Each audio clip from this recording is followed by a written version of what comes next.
تحدثنا عن جغرافية الموصل وحوض حمرين وأيضا شمال بيجي.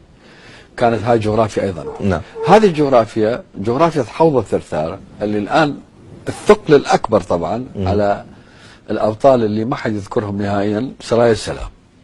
اللي هم يعني نحن نذكر يمسكون 60 كلمة. نذكر طبعا لا شوف يعني وسائل الإعلام، معظم وسائل الإعلام ما تركز على هؤلاء الأبطال اللي عددهم أكثر من 15,000 ويمسكون أكثر جبهة بحدود 61 كيلومتر وخاضوا معارك مهمة شرسة خلال الفترة الماضية وأمنوا حوض الثرثار بكاملة من الإسحاقي شمال بغداد إلى غرب تكريت. في منطقة يعني رهيبة واسعة وشاسعة، خط اللاين غير خط اللاين كسارات، وجنوبا إلى وصولا إلى منطقة الإسحاقي.